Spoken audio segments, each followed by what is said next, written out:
I have the pleasure of introducing my really good friend and my brand new friend, Dr. Tanya Pollak and Dr. Motazavi. And they are having a fabulous speech today, and I'm first going to tell you a little bit about Dr. Pollak. She is a fellow CVD member, and she is also getting her fellow of NORA, which they're so excited about. And she is a concussion specialist in Arizona, and she specializes in treating a wide range of visual issues that are caused by TBI. She's also a vision consultant for Sports Medicine Rehabilitation and Concussion Center, and works with the University Arizona athletes as well as members of the United States Army. Dr. Motazavi received his medical degree from UC Davis, my alma mater, yay, and where he also completed his pediatrics residency. He then earned a fellowship in pediatric sports medicine at Children's Colorado in Denver, and while there he focused on musculoskeletal injuries, concussion care, and pediatric fractures. Since then, Dr. Motazavi has expanded his practice to include exercise prescriptions for athletes with chronic illness, sports nutrition, and injury prevention programs. As an undergraduate at UC Davis, Dr. Motazavi played Division I AA football as a wide receiver for 4 years, and this is the cool part. He finished his senior football season while in medical school and was the only NCAA Division I athlete enrolled in medical school. So everybody give him a hand. Yeah.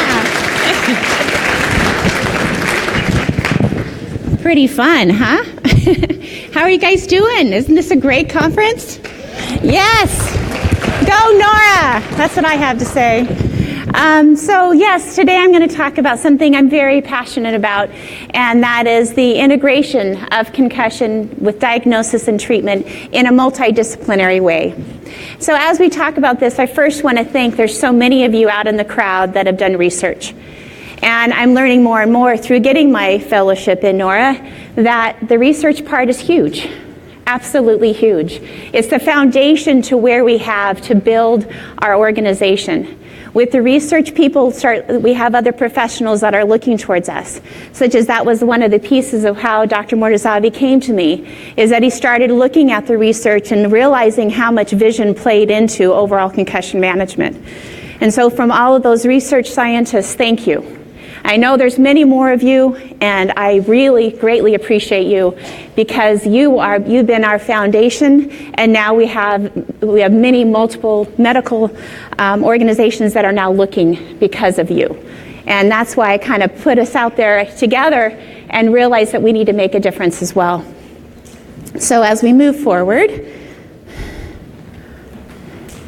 that's why today our talk is about how Dr. Motazavi and I came together, how his interdisciplinary team brought on a vision consultant, and how we together look and triage cases in a very introspective way together.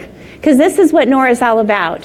This is all of us come together with our expertise to share with one another to make a difference for our patients. And so we look to audiologists, we look to physical therapists, we look to occupational therapists, because all of us do have a role, and it's of learning what that communication is for all of us to communicate to. You know, naturopathic physicians, right?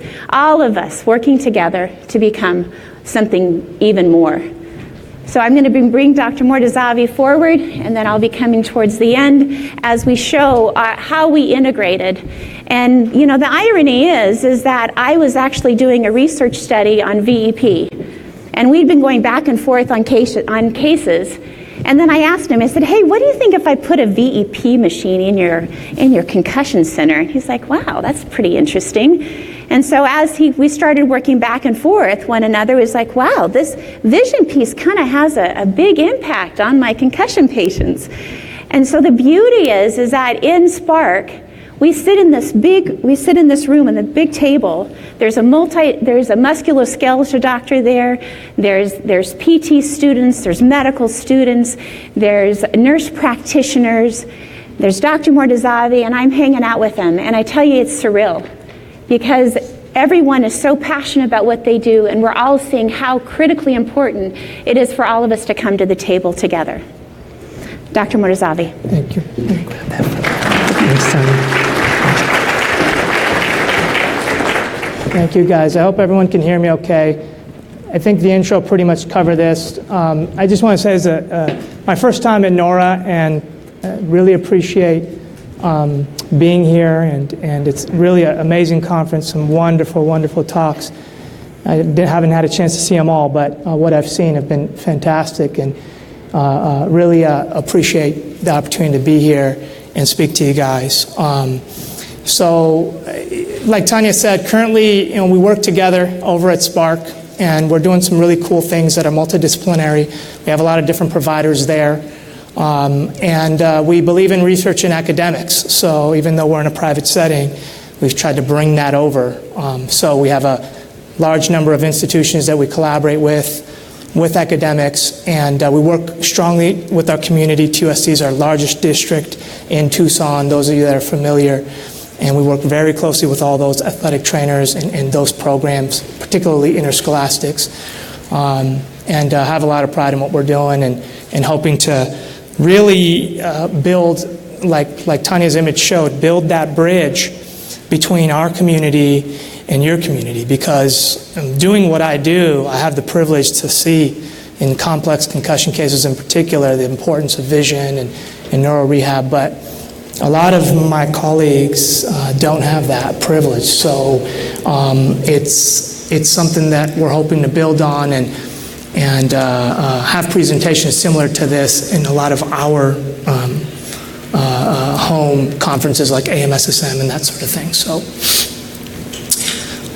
hopefully the mic is okay. Is it too loud or anything? Is it okay? It sounds loud to me, but I need to speak louder. Okay, great. All right, so I can do that. So anyway, brief outline. I'm going to actually start with some couple of real cases that we've had, I started off sports medicine and concussion being pretty even, meaning musculoskeletal and head injuries. And the demand was such, particularly with complex cases, that we were willing to take.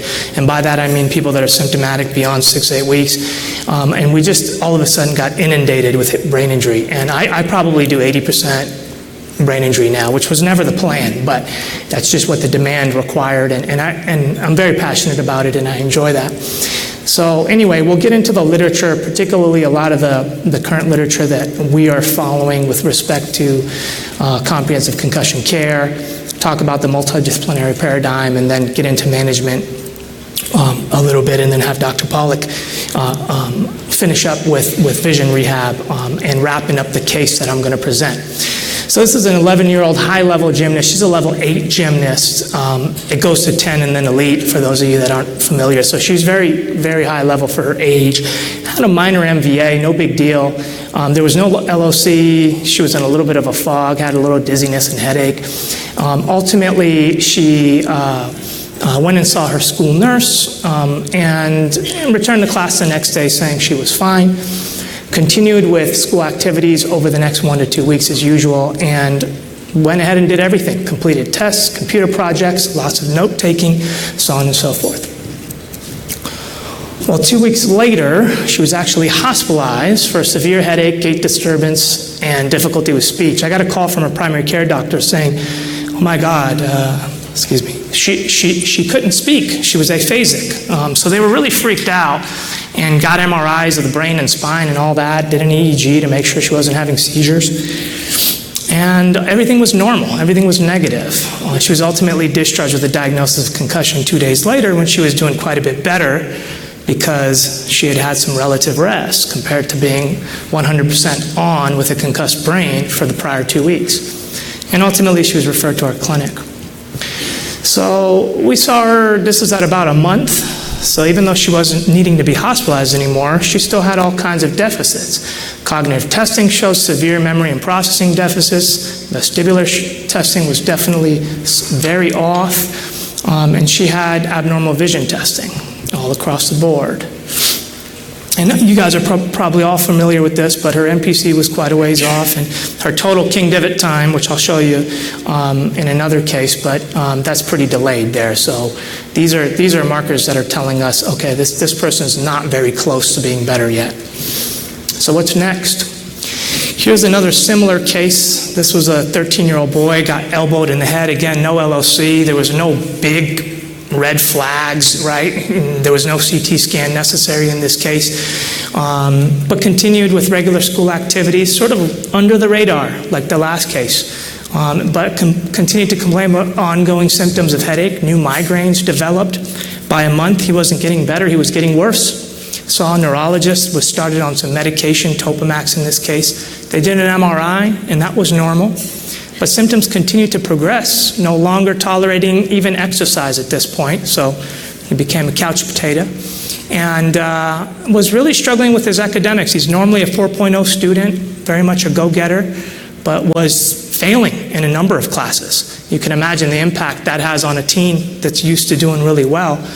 And the response from his teachers and from his school was, well, if you don't do the work, you fail, right? So, or if you don't do the work well, you fail. So he was really starting to feel depressed and hopeless on top of all of this, and didn't have any academic accommodations as he was going through this very difficult time. We didn't see him till about 3 months, and at that point we did some comprehensive testing, saw some severe ongoing cognitive deficits, vestibular ocular, exercise intolerance, of course, and we tested that, and also a lot of cervical dysfunction and migraines as well. So these cases are sort of setting up the comprehensive care clinic. These are very classic cases that we see. Certainly we see simple concussions that come in 2 days, a week after the injury and do very well. But this is really our hallmark, is these type of cases that don't really have anywhere else to go. So when we see these, they're complicated. So we know we have to be patient and potentially be very comprehensive in how we approach their management. But this is what we get excited about, helping these guys. So yeah, where do we go from here?